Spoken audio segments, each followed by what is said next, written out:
Assalamualaikum warahmatullahi wabarakatuh.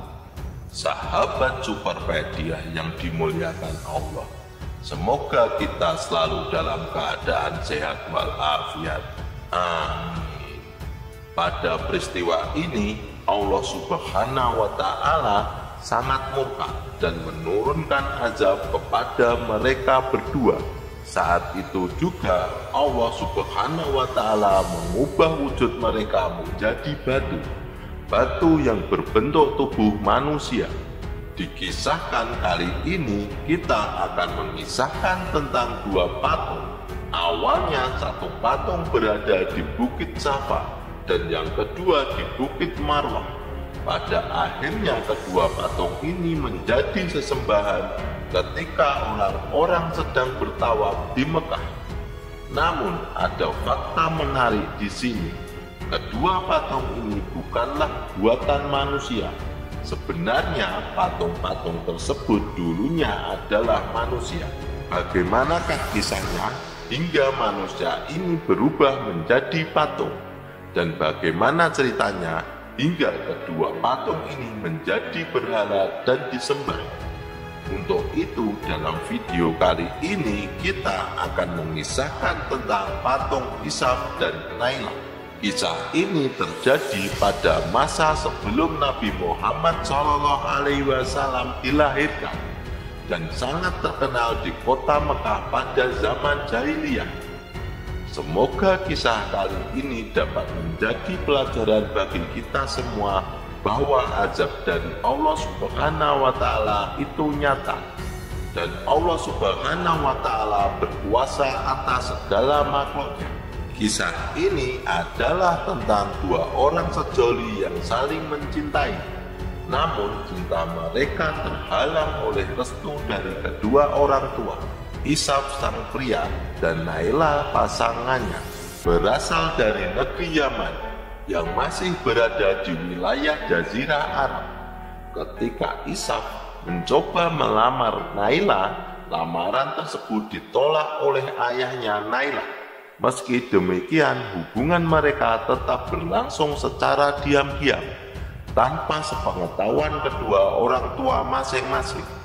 Singkat cerita, Ishaq memiliki rencana agar ia dan Nailah bisa bertemu tanpa sepengetahuan orang tua mereka.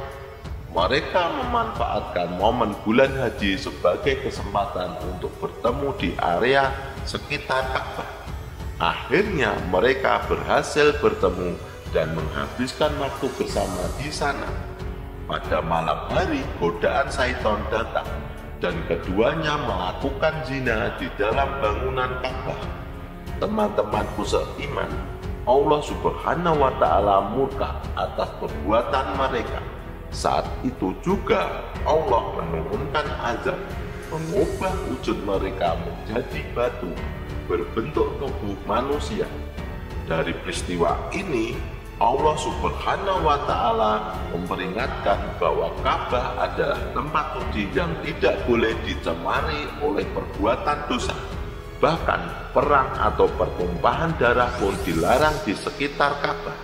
Keesokan harinya, warga Mekah menemukan tubuh mereka yang telah menjadi batu. Warga kemudian meletakkan patung Ishaq di Bukit Safa dan patung Nailah di Bukit Marwah. Tujuan diletakkannya patung-patung ini adalah untuk mengingatkan para jamaah haji saat itu bahwa azab Allah Subhanahu wa Ta'ala itu nyata, agar manusia lebih berhati-hati dalam bersikap. Pada awalnya, patung-patung ini bukanlah untuk disembah, melainkan sebagai simbol peringatan. Sahabat Superpedia, seiring berjalannya waktu, kota Mekah ditaklukkan oleh suku Khuza'ah yang dipimpin oleh Raja Amr bin Luhai bin Hoymah bin Hinsi. Awalnya Mekah dikuasai oleh suku Jurham. Karena cemburu melihat suku Jurham memperoleh pendapatan besar dari perdagangan di sekitar Mekah, suku Khuza'ah menyerang dan merebut wilayah tersebut. Akhirnya Mekah jatuh ke tangan Amir bin Luhai. Mungkin kisah penaklukan Mekah oleh Amir bin Luhai akan kita bahas di lain kesempatan. Saat ini kita akan fokus pada bagaimana patung Ishak dan Nailah akhirnya menjadi berhala dan sesembahan. Ketika kota Mekah berada di bawah kekuasaan Amr bin Luhai, ia mendatangkan berhala-berhala dari negeri Syam. Berhala-berhala tersebut kemudian diwajibkan untuk disembah oleh penduduk Mekah atas perintahnya. Ketika Amir bin Luhai melihat dua patung di Bukit Safa dan Marwah, ia memerintahkan anak buahnya untuk menurunkan patung-patung tersebut ke area Ka'bah dan mewajibkan penyembahan terhadapnya. Karena ketidaktahuan dan kebodohan Amr bin Luhai, patung-patung itu disembah. Padahal sebenarnya patung tersebut adalah wujud dari dua manusia yang diazab oleh Allah Subhanahu wa Ta'ala. Wallahu a'lam bishawab. Jadi itulah kisah patung Ishak dan Nailah. Semoga kisah ini bermanfaat. Lebih dan kurangnya mohon dimaafkan. Yang benar datangnya dari Allah Subhanahu wa Ta'ala, dan kesalahan itu datangnya dari saya pribadi sebagai manusia biasa. Sampai ketemu di video selanjutnya. Saya akhiri. Wassalamualaikum warahmatullahi wabarakatuh.